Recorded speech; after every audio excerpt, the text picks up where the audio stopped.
বন্ধুরা, দেখুন আমার মিষ্টিগুলো একদম বাজারে কিনতে পাওয়া মিষ্টিগুলোর মতোই অনেক নরম এবং খুব সুন্দরভাবে তৈরি হয়েছে আমার মিষ্টিগুলো।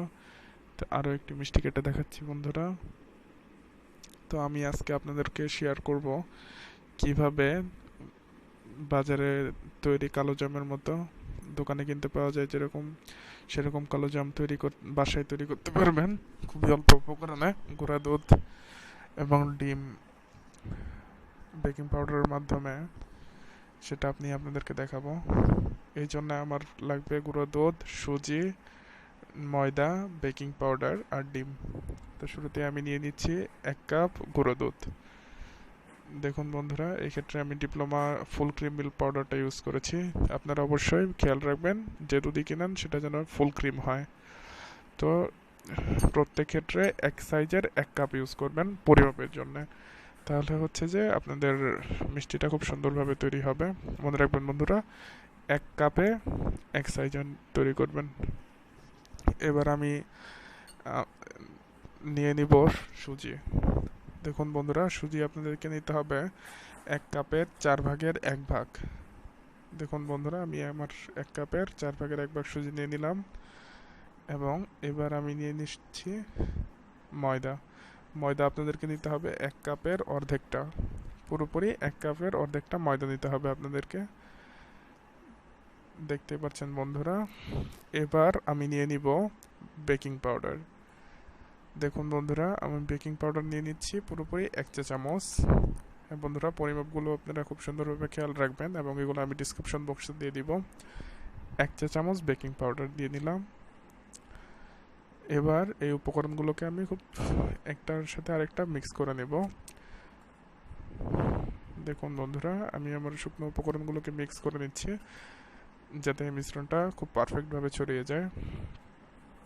আমি এটাকে একটা কাঁটা চামচের সাহায্যে মিক্স করে নিচ্ছি কন্টিনিউয়াসলি। ঠিক বন্ধুরা, এইভাবে আপনারা মিক্স করতে থাকবেন যেন এটা আর প্রত্যেকটা অংশ খুব সুন্দরভাবে মিক্স হয়ে যায়। দেখুন বন্ধুরা, আমার কিন্তু গুঁড়া দুধের কালারটা এবং ময়দার কালারটা পৃথক পৃথকভাবে সব কালার এক হয়ে খুব সুন্দর একটা কালার এসেছে। দেখুন বন্ধুরা, এর প্রত্যেকটা জায়গায় সমান কালার চলে এসেছে। এবার আমি এই শুকনো উপকরণগুলোকে আলাদা করে রেখে অন্য আরেকটা বাটিতে একটা ডিম ফেটে নিলাম। হ্যাঁ বন্ধুরা, আমি ডিমটাকে ফেটে নিলাম ডিমের কুসুম সহ পুরো ডিমটার সাথে। এখন আপনারা 3 চামচ সয়াবিন তেল নেবেন। সয়াবিন তেল অথবা ঘিও নিতে পারেন। আমি সয়াবিন তেল নিয়ে নিচ্ছি পুরোপুরি 3 চা চামচ। দেখুন বন্ধুরা, আমি 3 চা চামচ সয়াবিন তেল দিয়ে নিচ্ছি।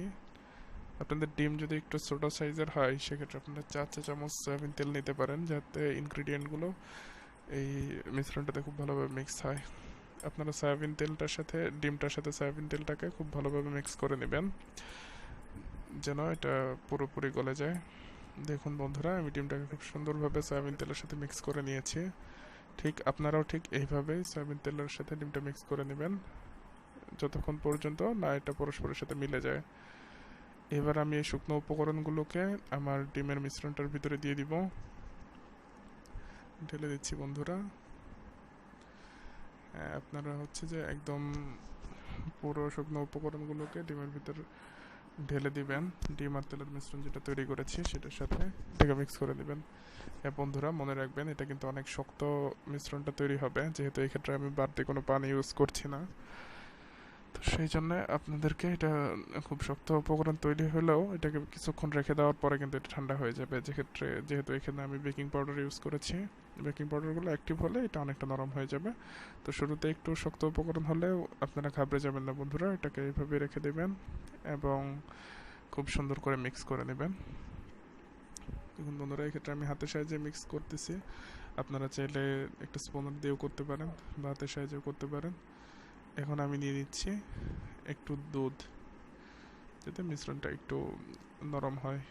সেই জন্য আপনারা ঠিক পরিমাণ মতো দুধ নেবেন, বেশি দুধ নিয়ে ফেলবেন না যেন খুব বেশি নরম না হয়ে যায়। দেখুন বন্ধুরা, আমি দুধ নিয়ে মিশ্রণটাকে আরও মিক্স করে নিচ্ছি কিছুক্ষণের জন্য।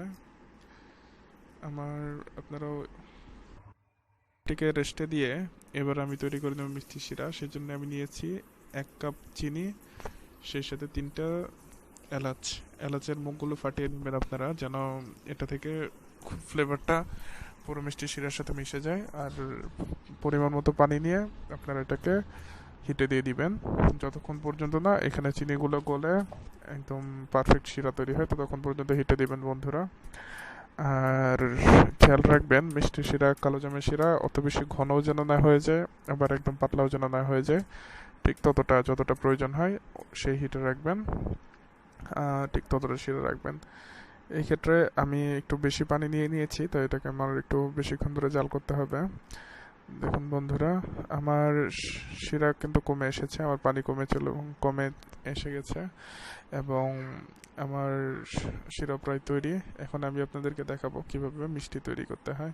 সেজন্য আপনারা 1 ঘন্টা পর মিশ্রণটিকে বের করে যে কামেরটা তৈরি করে রেখেছিলেন সেখান থেকে ঠিক এইভাবে হাতে তেল নিয়ে মিষ্টিগুলো তৈরি করে নেবেন। এই পর্যায়ে আমাকে ভিডিও করতে সহায়তা করেছে আমার ছোট্ট মামনি অবন্তী। আর দেখুন বন্ধুরা, আপনারা ঠিক এইভাবে তেল হাতে নিয়ে মিষ্টি তৈরি করে নেবেন, যেন মিষ্টিগুলো হাতের সাথে লেগে না যায় এবং শেপটাও পারফেক্ট শেপে আসে। দেখুন বন্ধুরা, ঠিক এইভাবে আমি আমার মিষ্টিগুলোকে তৈরি করে নিচ্ছি। হ্যাঁ বন্ধুরা, খেয়াল রাখবেন যেন মিষ্টিটা 2 কর বা অতটুকু সাইজ হয়, কেননা এটা ঠিক এইভাবে যখন এটাকে ভাজা হয় তখন এটা সাইজ অনেক বড় হয়ে যায়। আমি আমার মিষ্টিগুলো তৈরি করে এখন গরম তেলে সেগুলোকে ভেজে নিচ্ছি। খেয়াল রাখবেন বন্ধুরা, তেলের গরম যেন খুব বেশি না হয়ে যায়, সেক্ষেত্রে পুড়ে যাওয়ার সম্ভাবনা আছে। এই জন্য চুলাটাকে মিডিয়াম হিটে রেখে তেলটাকে গরম করতে দিয়ে ডুবো তেলে মিষ্টিগুলোকে ভাজবেন। ঠিক এইভাবে বন্ধুরা কন্টিনিউয়াসলি মিষ্টির প্রত্যেকটা সাইডকে নেড়ে দিতে হবে, যেন এক পাশ বেশি পুড়ে না যায়, অন্য পাশ কম পুড়ে না যায়। সেই ক্ষেত্রে কিন্তু মিষ্টির কালারটা সুন্দর আসবে না, এই জন্য এটাকে কন্টিনিউয়াসলি নেড়ে দিতে হবে। এবং মিষ্টিটা পারফেক্ট কালার চলে আসলে সেখান থেকে তুলে আপনারা এই শিরায় ঢেলে দেবেন। খেয়াল রাখবেন বন্ধুরা। আর হ্যাঁ, শিরা তৈরি হয়ে যাওয়ার পর শিরাটাকেও ঠান্ডা হওয়ার জন্য কিছুক্ষণ ওয়েট করবেন আপনারা, তারপরে মিষ্টিটাকে সেখানে দিবেন। দেখুন বন্ধুরা, আমার মিষ্টিগুলো কত সুন্দরভাবে ভাজা হচ্ছে, এটাকে কন্টিনিউয়াসলি নেড়ে দিতে হবে। হ্যাঁ বন্ধুরা, ঠিক এইভাবে আমি যেভাবে দেখাচ্ছি এইভাবে আপনারা কন্টিনিউয়াসলি নেড়ে দিবেন। এখনও আমাকে ভিডিও করতে সহায়তা করছে আমার ভাগ্নি। দেখুন বন্ধুরা, কত সুন্দর কালার চলে এসেছে মিষ্টিগুলো। এটাকে কন্টিনিউয়াসলি নাড়তে হবে।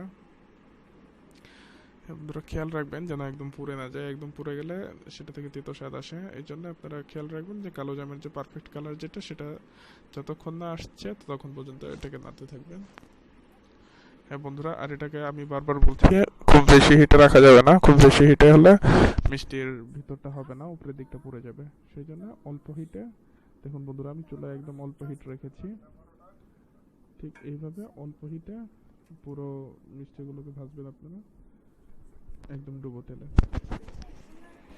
আর হ্যাঁ বন্ধুরা, খেয়াল রাখবেন মিষ্টিগুলো যেন একদম পুড়ে না যায়, আর কন্টিনিউয়াসলি নাড়তে থাকবেন যেন মিষ্টির প্রত্যেকটা সাইড খুব সুন্দরভাবে হয়ে যায়।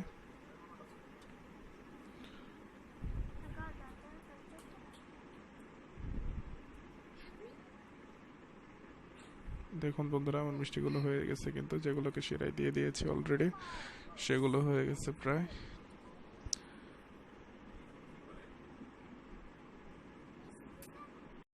ভাজা হয়ে গেলে সেগুলোকে আমরা একটা শিরায় ঢেলে নিচ্ছি। শিরায় ঢেলে নেওয়ার পরে আপনারা শিরার মুখটাকে ঢেকে, সেই পাত্রের মুখটাকে ঢেকে আরও 20 মিনিট ধরে জাল করতে হবে। খেয়াল রাখবেন বন্ধুরা, 20 মিনিট ধরে জাল করতে হবে। এই জন্যই আমি কিন্তু আমার শিরাটা একটু বেশি রেখেছি। জাল হওয়ার পরে এরকমটা হয়ে আসবে যখন শিরা কমে যাবে। তো এখান থেকে আমি পারফেক্ট সাইজের কয়েকটা মিষ্টি তুলে নিচ্ছি শো অফ করার জন্য। বন্ধুরা, আমার মিষ্টিগুলো বড় যেগুলো বানাইছিলাম এগুলো করা হয়েছে, ঠিক আমি পারফেক্ট কয়েকটা মিষ্টি তুলে নিচ্ছি শো অফ করার জন্য। ঠিক এই হচ্ছে আমার মিষ্টিগুলো।